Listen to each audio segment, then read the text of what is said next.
Hello everyone, welcome to my YouTube channel. आज की हम जो टॉपिक डिस्कशन करने जा रहे हैं वो है क्लास 10th की एक्सरसाइज 5.2 के नेक्स्ट क्वेश्चन। मैंने पिछली वीडियो में इनके ही कुछ सम्स सॉल्व करवाए हैं, उनके ऊपर वीडियोस भी बनाए हैं। अगर आपने मेरे वो वीडियोस नहीं देखे हैं तो मैंने उसका लिंक डिस्क्रिप्शन बॉक्स में दे दिया है। आप जाकर उन वीडियोस के लिंक के ऊपर क्लिक करके वो वीडियोस देख लीजिए। तो चलिए देर किस बात की है, वीडियो स्टार्ट करते हैं। Class 10th exercise 5.2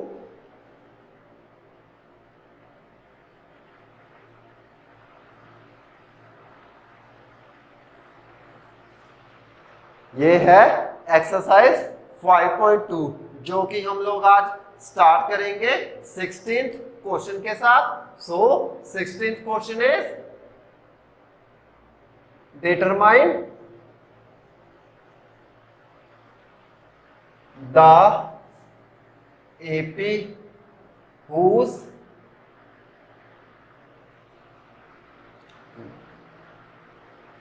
third term is 16 and 7th term exceeds from 5th term by 12। तो इस क्वेश्चन में हमें क्या दिया गया है? हमें इस क्वेश्चन में दिया गया है कि determine the AP whose third term is 16 and 7th term exceeds from 5th term by 12। यानी कि एक एपी सीरीज होगी हमारे पास, तो उसमें थर्ड टर्म क्या होगी उसकी 16। एपी सीरीज की थर्ड टर्म क्या हो जाएगी 16 एंड जो 7th टर्म है उस वो क्या होगी, जब हम 5th टर्म में 12 ऐड कर देंगे तो वो कौन सी टर्म बन जाएगी 7th टर्म। तो इस तरीके से हमारे पास टर्म्स प्रेजेंट है, तो हम लोग इनकी एक अरिथमेटिक प्रोग्रेशन को हमने फाइंड आउट करना है। इसका सॉल्यूशन देखते हैं। सॉल्यूशन इज जो गिवन क्वांटिटीज है हम उनको पहले रिप्रेजेंट कर देते हैं। तो थर्ड टर्म इज 16 यानी कि वो हो जाएगी a3 is equal to 16 and 7th term है, 7th टर्म क्या हो जाएगी, जब हम 5th टर्म में 12 ऐड कर देंगे तब भी 7th टर्म आएगी ना, तब भी 7th टर्म आएगी जब 5th टर्म में हम लोग 12 क्या कर देंगे, ऐड कर देंगे। ये हो जाएगा a5 plus 12। a5 means 5th term of the arithmetic progression and then will be added by 12 and hence it becomes 7th term of the AP। कौन सी टर्म हो जाएगी 7th टर्म। ओके, तो हमको फाइंड आउट करनी है AP। we know that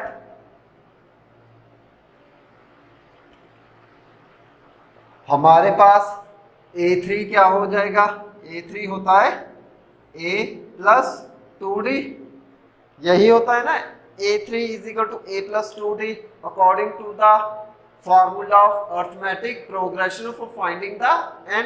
तो a3 क्या हो जाएगा, a n की वैल्यू क्या है 3, तो a n हो जाएगा a3 is equal to a as it is plus n minus 1, n की वैल्यू क्या थी 3 माइनस 1 2, d साथ में था तो वो बन गया 2d। तो a3 हो गया a3 is equal to a plus 2d, ये हो गया।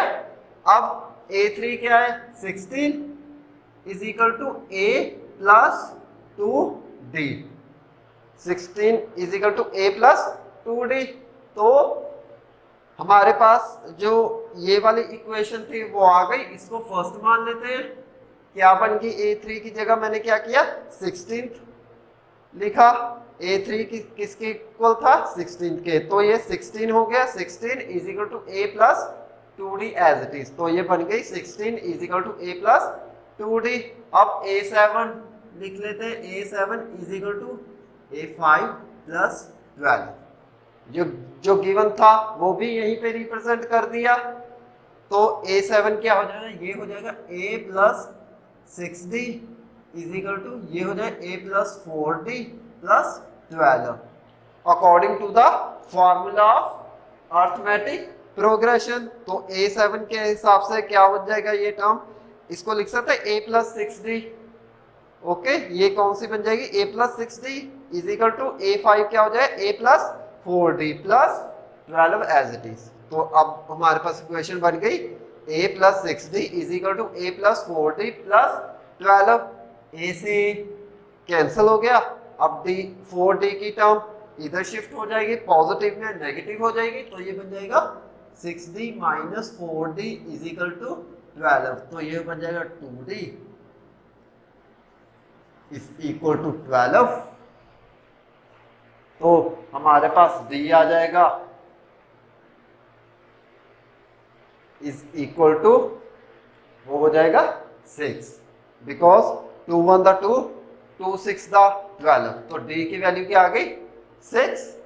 अगर D की वैल्यू 6 आ गई तो हम D की वैल्यू हम इसमें पुट करके A भी फाइंड आउट कर लेते हैं।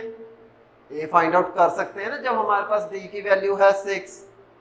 इसी D की वैल्यू को हम इसमें पुट करेंगे तो A की वैल्यू आ जाएगी। तो इसको लिख सकते हैं, लिखो फ्रॉम फर्स्ट इक्वेशन, तो ये हो जाएगा 16 is equal to A plus 2 into 6, तो ये बन जाएगा 16 is equal to A plus 12, तो ये बन जाएगा A is equal to 16 minus 12, तो A हो जाएगा 4। A कितना हो गया 4। हमारे पास A की वैल्यू भी आ गई, D की वैल्यू भी आ गई। अब AP बना देते हैं इसको। तो फर्स्ट टर्म क्या होती है A, यानी कि 4 आएगी वो फर्स्ट टर्म। तो हैंस इसको लिखे हैंस द AP R वो बन जाएगी 4। तो D कितना A plus D, second term A plus D होती है, तो A प्लस D, A कितना है 4 और D कितना है 6, 4 प्लस 6 10, तो 4 के बाद आ गई 10। तो A प्लस 2D यानी कि वो थर्ड टर्म होगी। थर्ड टर्म क्या हो जाएगी 4 प्लस 2 इंटू 6 12, 12 प्लस 4 वो हो जाएगी 16। ओके, 4 प्लस यस 16, वो भी 16 हो जाएगी। ओके, जब ये 16 6 प्लस 6 कॉमन डिफरेंस तो 6 है, तो 6 ही ऐड करके हम लोग क्या करते हैं अर्थमेटिक प्रोग्रेशन। तो नेक्स्ट हो जाएगी 22 अप टू 100। तो ये थी AP और इसी के साथ ये 16 क्वेश्चन यहीं पे सॉल्व होता है। और अब हम नेक्स्ट क्वेश्चन सॉल्व करेंगे जो कि है 17th question. So 17th question is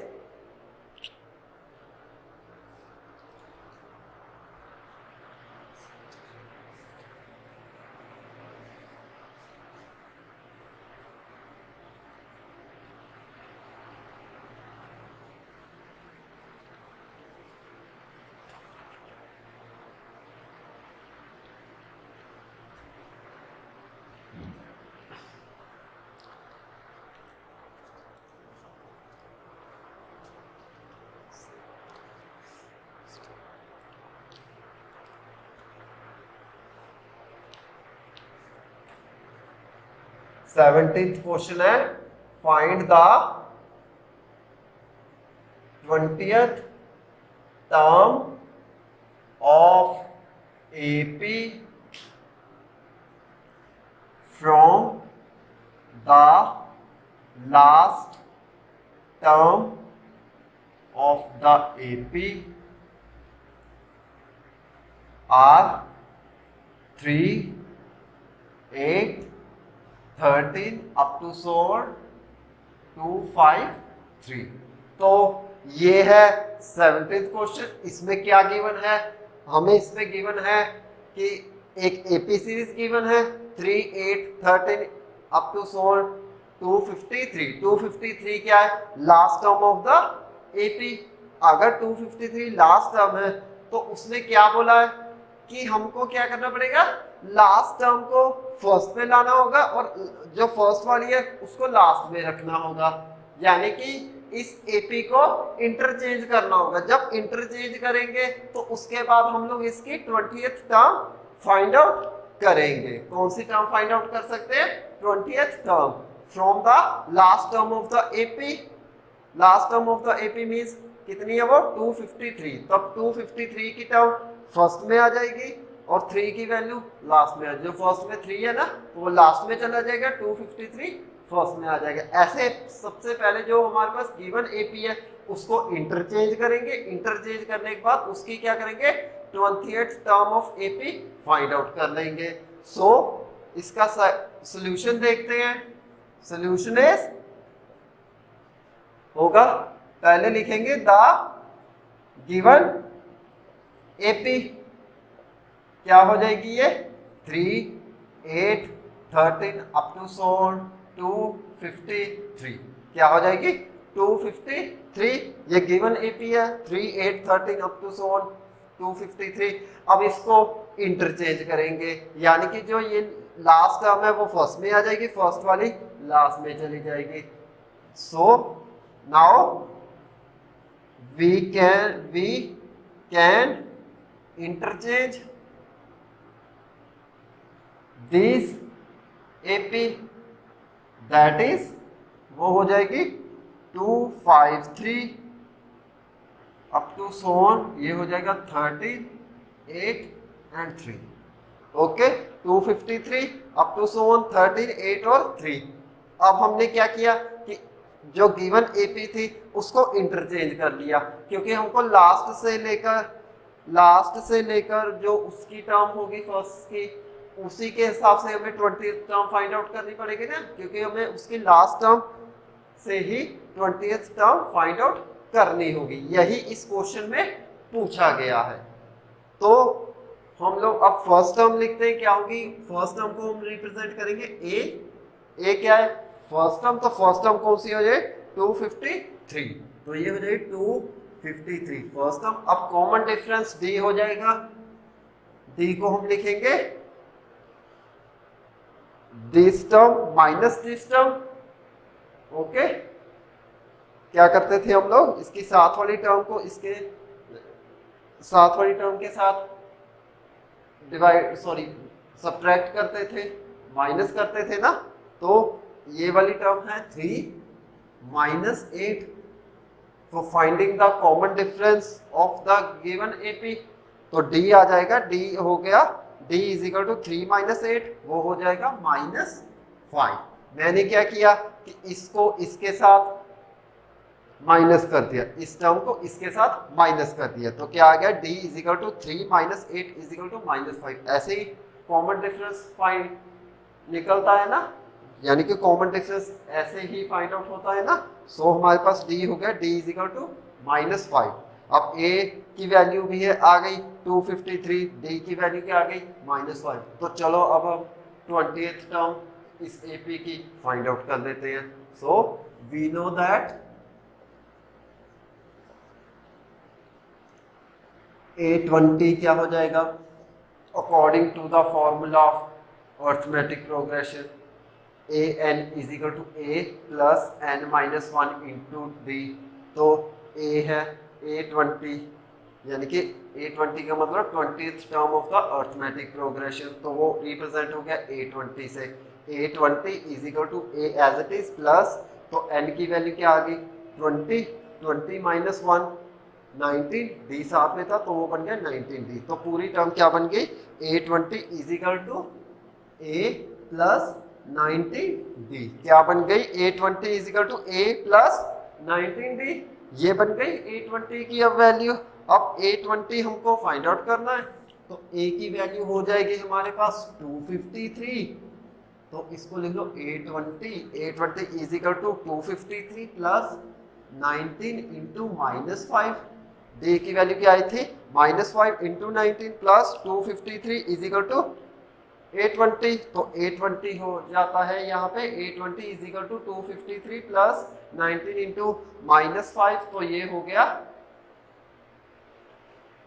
A20 is equal to 253 minus 95 because 19 into 5 95 minus था तो प्लस माइनस माइनस तो ये बन गई A20 is equal to 253 minus 95 ये आ गया हमारे पास A20 is equal to 253 minus 95 तो A20 हो जाएगा 13.5 तो बचा यहाँ पे 8 4 14 तो 14 का बच गया 951 ओके तो 24 माइनस 9 हो गया 158 तो A20 कितना आ गया 158 यही हमको फाइंड आउट करना था।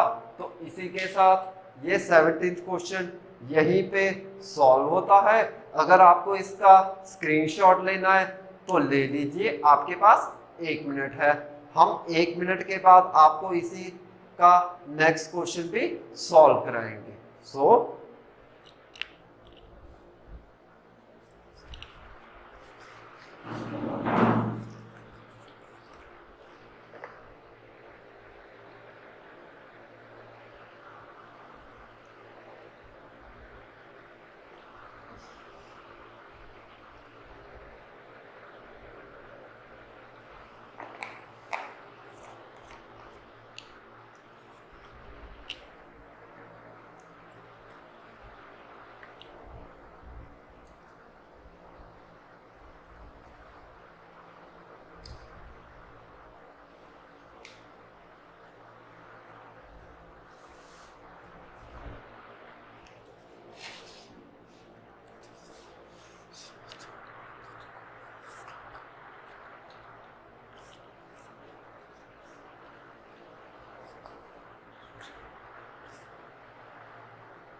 आई होप आप लोगों ने इसका स्क्रीनशॉट ले लिया होगा। तो चलिए अब हम इसका नेक्स्ट क्वेश्चन सॉल्व करेंगे जो कि है 18th question. So 18th question is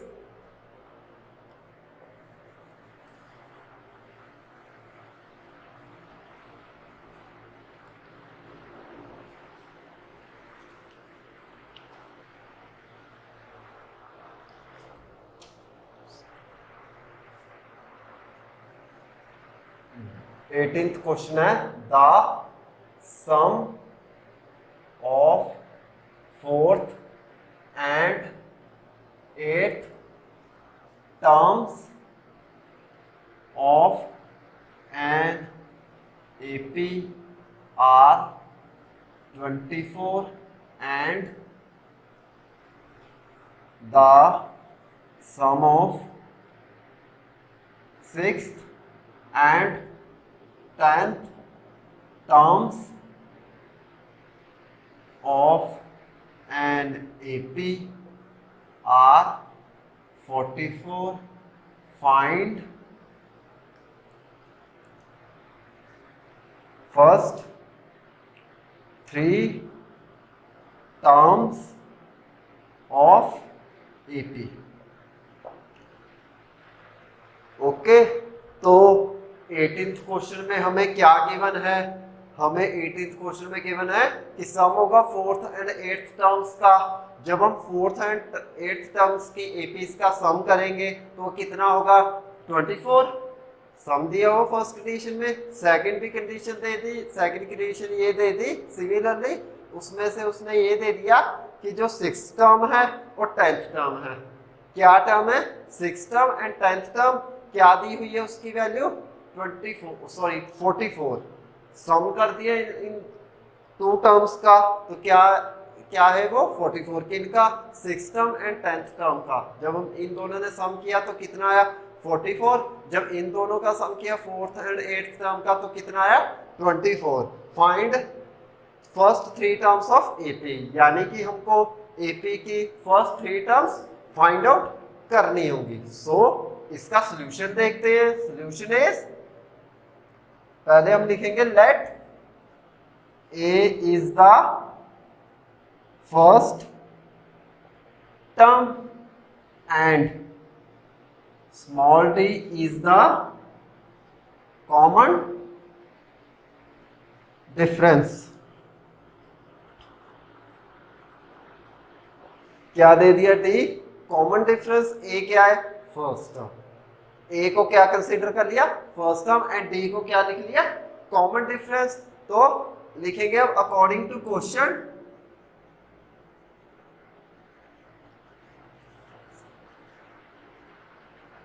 ये हो जाएगा अकॉर्डिंग टू क्वेश्चन।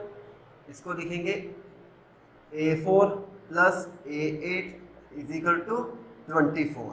मीन्स कि जो सम कर किया हमने 4th टर्म का एंड 8th टर्म का, क्या किया? 24। A4 plus A8 is equal to 24, यानी कि sum of the 4th term and 8th term is equal to 24। तो वो आ गया A4 plus A8 is equal to 24। तो ये बन जाएगा अब A plus 3D plus A plus 7D is equal to 24। अब क्या हो गया? A plus 3D plus A plus 7D is equal to 24। तो ये हो जाएगा प्लस करके 2A plus 10D is equal to 24। क्या बन गया? 2A plus 10D is equal to 24। A plus 3D plus A plus 7D is equal to 24।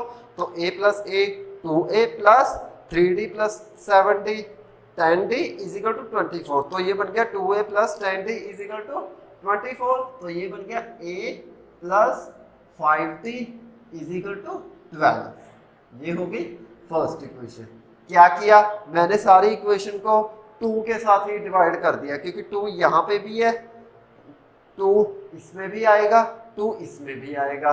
तो मैंने क्या किया कि 2 के साथ सारी इक्वेशन को डिवाइड कर दिया। तो ये बन गया 2 इंटू 2 डिवाइडेड बाय 2 1। तो वो बन गया 1 इंटू ए प्लस 2 के साथ डिवाइड किया तो ये बन गया 5 इंटू 2 10 अपॉन 2। 2 कैंसल, तो 5D बन गया। 5D A plus 5D is equal to 2 2 1 2 12 into 2 24। तो 2 कैंसल, तो बचा क्या? 12। तो ये इक्वेशन बन गई A plus 5D is equal to 12। Similarly next step क्या हो जाएगा? The sum of 6th term and 10th term of AP are 44। तो ये बन जाएगा A6 plus A10 is equal to 44। तो ये हो जाएगा A प्लस 6, ये बन जाएगा 5D plus A plus 9D is equal to 44। तो A plus 5D plus A plus 9D is equal to 44। ये कौन सी कंडीशन है? A6 plus A10 is equal to 44। तो the sum of 6th term and 10th term of AP is equal is are 44, तो सम लिख लिया a6 plus a10 का is equal to 44, तो ये बन गया a plus 5d plus a plus 9d is equal to 44। तो ये बन जाएगा 2a plus 5 plus 9 14 d is equal to 44। तो ये बन जाएगा a plus 7d is equal to 22। इसको सेकेंड इक्वेशन लिख लेते हैं। ओके, दो कंडीशन थी, हमने उनको सॉल्व किया तो हमारे पास इक्वेशंस आ गई a plus 5d is equal to 12, next आ गई a plus 7d is equal to 22। अब ये दोनों को हमने टर्म्स को फाइंड आउट करना है, कौन सी a और d। तो कैसे फाइंड आउट करेंगे, ये देख लो, बन गई ना वो pair of linear equation two variables in chapter 3 हम करते थे ना, उनको सॉल्व करते थे बाय वेरियस मेथड के साथ। तो इनको भी हम ऐसे ही सॉल्व करेंगे। कैसे करेंगे, हम लोग लिखेंगे subtract second equation to first equation. Okay, subtract second equation to first equation, तो ये बन जाएगा, हो जाएगा a plus 7d minus a minus 5d is equal to 22 minus 12। तो ये हो जाएगा a के साथ a कैंसिल आउट कर देते हैं, तो ये बन गया 7d माइनस 5d, तो ये बन गया 2d is equal to 22 minus 12, तो ये बन गया 10। तो d हमारे पास आ गया 5, d कितना आया 5, d 5 आ गया। अब a की वैल्यू भी फाइंड आउट कर लेते हैं, तो a हो जाएगा, हम लिखेंगे फ्रॉम फर्स्ट इक्वेशन, तो ये हो जाएगा a plus 5 into 5 25 is equal to 12, तो a हो गया माइनस 13। a कितना आया माइनस 13, तो a की वैल्यू आ गई माइनस 13 एंड d की क्या आ गई 5। अब हमें फाइंड आउट क्या करनी थी, first three terms of the AP, तो लो हम लोग फाइंड आउट कर लेते हैं। Therefore first three terms of AP are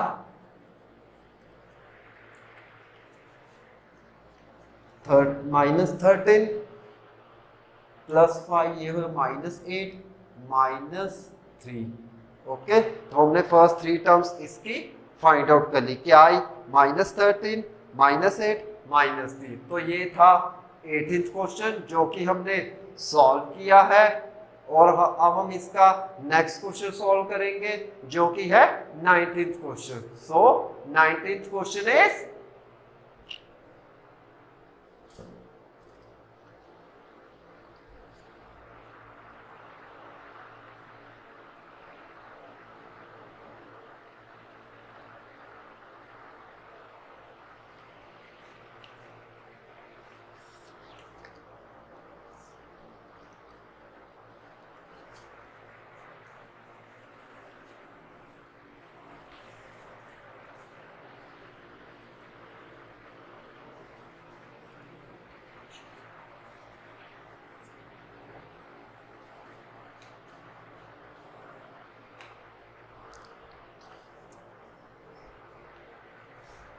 nineteenth question हम सॉल्व करेंगे।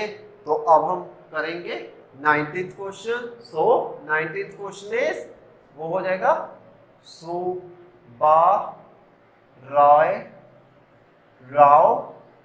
started his work in 1995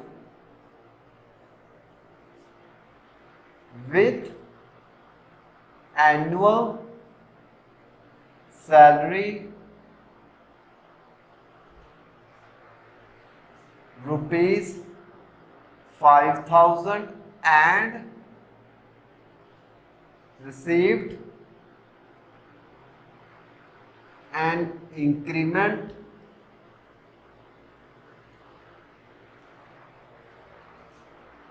rupees 200 each year, in which year did his income reach ₹7,000। तो इस 19th क्वेश्चन में हमें क्या गिवन है?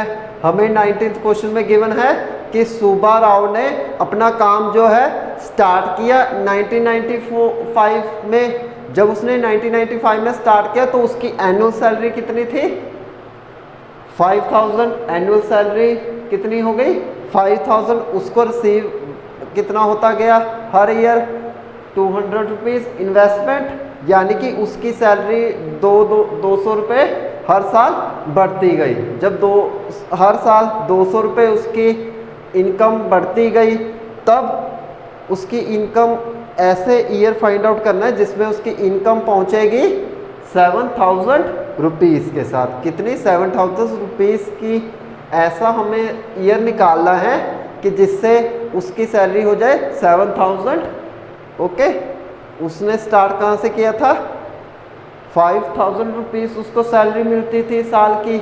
जब उसको साल की सैलरी 5,000 मिलती थी तो उसका साल में इंक्रीमेंट भी लगता था, यानी कि इंक्रीमेंट मीन्स उसकी सैलरी में कुछ ना कुछ बढ़ोतरी ज़रूर होती थी। जब उसकी सैलरी में कुछ ना कुछ बढ़ोतरी होती है हर साल, कितनी हो रही है? 200 रुपीज़ की। जब 200 रुपीज़ की उसकी हर साल सैलरी में बढ़ोतरी होती रहती है तो उसकी इनकम कहाँ पहुँचेगी? 7,000 ईयर में। एक ऐसा साल आएगा जिसमें उसकी इनकम जो है 7,000 रुपीज़ हो जाएगी। तो ये है 19th क्वेश्चन। अब इसको सॉल्व करते हैं। तो चलिए अब इसका क्या देखते हैं? सॉल्यूशन। सॉल्यूशन इज, हम लिखेंगे the annual salary of Subba Rao, उसको ए के साथ रिप्रेजेंट करेंगे बिकॉज ए क्या हो जाएगा? फर्स्ट टर्म, यानी कि उसने जब स्टार्ट किया था फर्स्ट टाइम अपना वर्क, तो कितने उसको साल के पैसे मिलते थे? कितनी सैलरी मिलती थी? 5,000 रुपीज़। पहली बार उसने जब काम किया तो ये रुपीज़ हो जाएगी 5,000, उसको ले लिया ए। ओके, अब उसका इंक्रीमेंट हर साल बढ़ रहा है, कितना? 200 रुपये। तो उसको लिखेंगे रिसीव्ड इंक्रीमेंट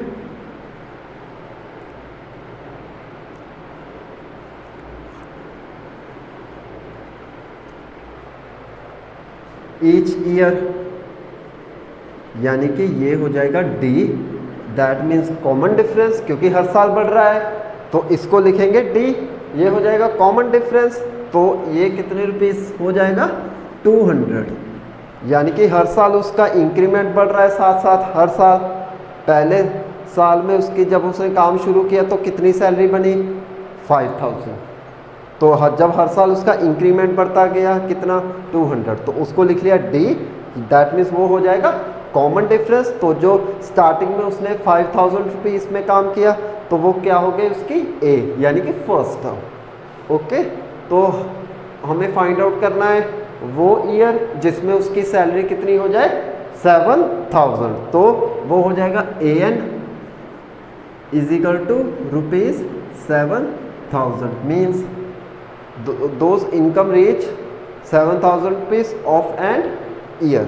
ओके, तो AN हो गया ₹7,000। तो इसको लिखेंगे वी नो दैट वो हो जाएगा AN is equal to A plus N-1 into d. तो वो हो जाएगा AN कितना है? 7,000 इज इक्वल टू A कितना है? 5,000 प्लस N-1। हमको N फाइंड आउट करना है। N क्या हो जाएगा? In which year did his income reach 7,000, यानी कि N वो ईयर होगा जिससे कि उसकी सैलरी जो है 7,000 हो जाएगी। जिस साल में उसकी 7,000 सैलरी हो जाएगी उसको हम रिप्रेजेंट करेंगे N के साथ। इसी की वैल्यू हमको फाइंड आउट करनी है। तो ये बन जाएगा 7,000 is equal to 5000 plus n minus 1 into 200। Okay, तो ये बन गया अब 7000 is equal to 5000 plus 200 n minus 200। Okay, क्या किया मैंने, 200 को अंदर मल्टीप्लाई कर लिया तो बन गया 200 n minus 200 plus 5000 is equal to 7000। अब हम क्या करेंगे, नेक्स्ट स्टेप लिखेंगे 7000 as it is equal to 5000 minus 200, तो ये हो जाएगा 4800 प्लस 200 n, कितना हो जाएगा 200 n plus 4800 is equal to 7000। Okay, अब हम 4800 को उधर शिफ्ट कर देंगे, पॉजिटिव में नेगेटिव हो जाएगा, तो ये बन जाएगा 7000 minus 4800 is equal to 200 n, तो ये हो जाएगा 0070 यानी कि 2, ये बन जाएगा 6, ये हो जाएगा 22 इज इक्वल टू 200 n, तो ये n हो जाएगा 2200 divided by 200, 2 zeros cancel, 2 1 the 2, 11 2 the 22, तो n आ गया 11। अब n आ गया 11, that means 11th year his income reach 7000, क्या हो जाएगी, 11वें साल में उसकी जो इनकम है वो क्या हो जाएगी, 7000 हो जाएगी। तो हम लोग इसको रिप्रेजेंट करेंगे हैंस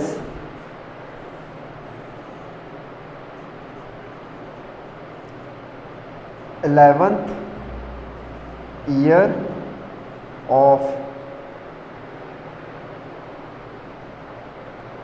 इनकम रीच ₹7,000। तो ये था 19th क्वेश्चन जो कि हमने सॉल्व किया है। अगर आपको इसका स्क्रीनशॉट लेना है तो ले लीजिए, आपके पास 1 मिनट है। हम 1 मिनट के बाद इसका नेक्स्ट क्वेश्चन सॉल्व करेंगे। सो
आई होप आप लोगों ने इसका स्क्रीनशॉट ले लिया होगा। तो चलिए अब हम इसका नेक्स्ट क्वेश्चन सॉल्व करेंगे जो कि है 20th क्वेश्चन। 20th क्वेश्चन इसी एक्सरसाइज का लास्ट क्वेश्चन है।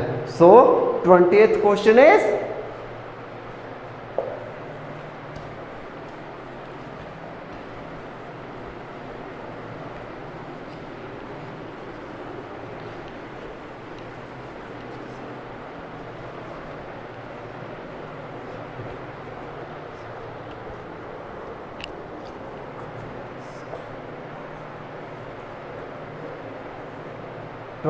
क्वेश्चन है रामकली सेविंग्स रुपीज, सॉरी ये हो जाएगा Ramkali saved ₹5 in the first week of a year, then increased her week savings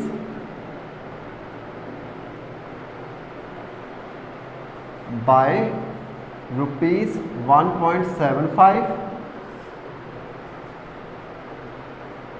if the nth week of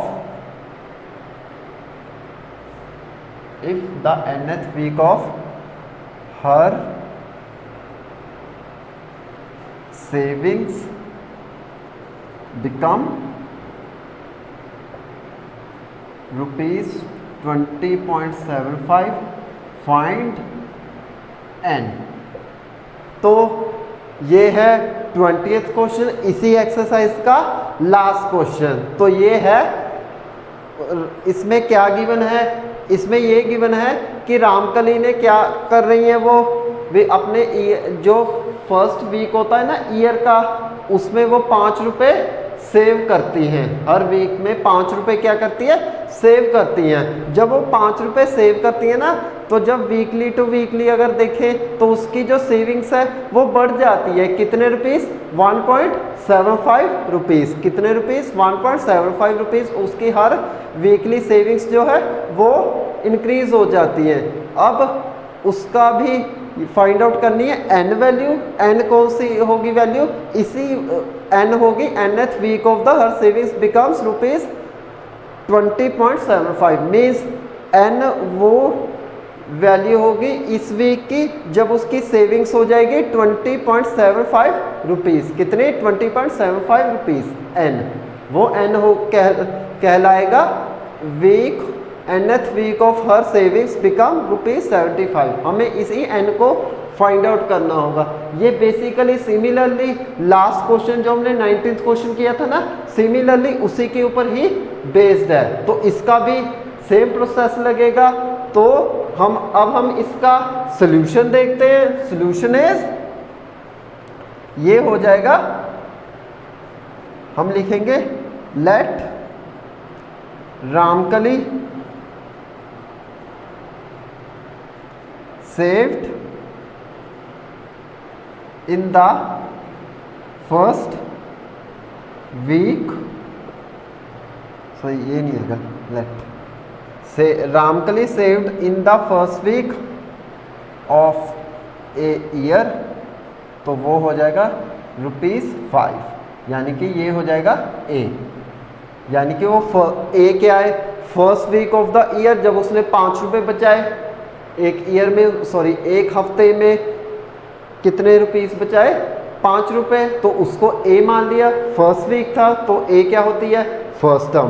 तो इसी टर्म के अकॉर्डिंगली ए क्या हो जाएगा, first week of the year ₹5। यानी कि उस रामकली ने पहले हफ्ते में ₹5 बचाए। अब उसकी सेविंग्स क्या है, बढ़ रही हैं। तो हम लोग लिखेंगे इंक्रीज सेविंग हर वीक तो वो हो जाएगी ₹7.5। क्या हो जाएगी 1.75। हर वीक उसकी जो सेविंग है वो बढ़ रही है, कितने rupees 1.75। So if the nth week of the her savings becomes ₹20.75, यानी कि हमें n टर्म फाइंड आउट करनी पड़ी। n क्या है, nth week of the savings becomes 20.75, यानी कि n एक ऐसा वीक है जिसमें से उसकी सेविंग हो जाएगी ₹20.75। सो वो होगा an क्या हो जाएगा 20.75। an is the nth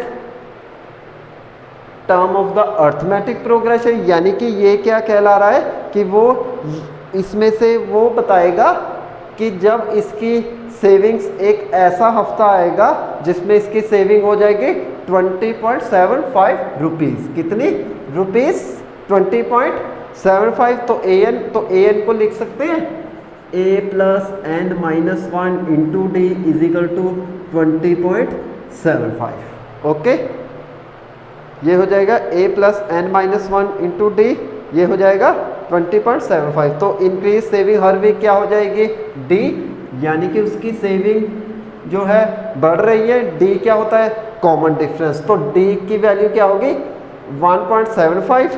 okay, a की वैल्यू क्या हो जाएगी 5। a क्या है first week of a year saving का रामकली का, तो a की वैल्यू क्या आ गई 5। ए की वैल्यू ही उसको कंसीडर किया था ना first week of a year, जब रामकली सेव कर रही है कितने रुपीस 5 ईयर। जब उसकी सेविंग हर वीक बढ़ रही है तो डी क्या है कॉमन डिफरेंस, उसको डी के साथ रिप्रेजेंट कर लिया तो डी हो जाएगा 1.75। अब हम ए की वैल्यू और डी की वैल्यू यहाँ पुट करेंगे। पुट करने के बाद हमें एन चाहिए। एन क्या होगा, एन वो वीक होगा जब उसकी सेविंग्स जो है 20.75 रुपीज़ आ जाएगी। सेविंग्स कितनी आएगी 20.75। वो n की वैल्यू हमें इसमें फाइंड आउट करनी है। सो हम लोग लिखेंगे a की value 5 plus n minus 1 into D, वो होता है 1.75 इज इक्वल टू 20.75। तो ये होगा 5 plus 1.75 n minus 1.75 is equal to 20 minus 7.5। तो ये हो जाएगी 1.7 माइनस 5, तो ये हो बन जाएगा अब 500 तो ये बन जाएगा 5.9, तो ये बन जाएगा 2.3। कितना बन गया 3.25। कैसे 5 माइनस 1.75 बन गया ये 4 माइनस 3, तो ये बन गया 3.25। 5 माइनस 1.75 करके तो कितना है 3.25 प्लस 1.75 इज इक्वल टू, ये n है इसके साथ, तो ये बन गया 1.75 n इज इक्वल टू 20.75। तो ये बन गई 3.25 plus 1.75 n is equal to 20.75। Okay, अब हम क्या करेंगे कि 3.25 की टर्म को इधर शिफ्ट कर देंगे, पॉजिटिव है नेगेटिव हो जाएगा, तो ये बन जाएगा 1.75 n is equal to 20.75 minus 3.25। Okay, तो ये हो जाएगा 1.75 n, तो ये हो जाएगा 17.5। कितना हो जाएगा 17.5, तो n हो गया 17.5 अपॉन 1.7, तो इसका n आ जाएगा सॉल्व करके कितना n लिखेंगे 105, तो ये बन जाएगा, सो ये 5 भी है यहाँ पे, तो ये बन जाएगा 10 सॉरी 10 इंटू ये बन जाए 100 इंटू 7.5, ये कैंसिल 10 1 दा 10, 10 10 दा 100, तो n आ गया हमारे पास 10। n कितना आ गया 10, तो दैट मीन्स n क्या है, nth week of her savings become 20.75, यानी कि n वो वीक है जिसमें से उसकी सेविंग्स कितनी हो रही है 20.75 रुपीज़, इतनी सेविंग हो रही है। जब इतनी सेविंग हो रही है तो हम लोग करेंगे कितनी सेविंग हो रही है 10th वीक, यानी कि उसकी 10th वीक इतनी सेविंग्स हो रही है, कितनी 20.75 रुपीज़। सो हम लोग लिखेंगे hence 10th is the week of savings rupees 20.75। तो ये था 20th क्वेश्चन जो कि हमने सॉल्व किया है, और इसी के साथ साथ ये एक्सरसाइज भी कंप्लीट होती है, और उसके साथ मैं अपना वीडियो यहीं पे फिनिश करता हूँ। आई होप आप लोगों को मेरी ये वीडियो पसंद आई होगी। अगर आपको मेरी ये वीडियो पसंद आई है तो इसे लाइक, शेयर एंड सब्सक्राइब करना ना भूलें, और आने वाली बेल आइकन की नोटिफिकेशन को भी ऑन कर लें ताकि आने वाली मेरी हर वीडियो की नोटिफिकेशन आपके मोबाइल स्क्रीन के ऊपर आ जाए। और सबसे महत्वपूर्ण बात जो मैं आप सभी भारतवासियों से कहना चाहता हूँ, प्लीज़ मास्क पहनते रहे, सोशल डिस्टेंसिंग का पालन करते रहे, और समय समय से हाथ धोते रहे। गवर्नमेंट की गाइडलाइंस को जरूर फॉलो करें। इसी के साथ love you to all, thank you very much.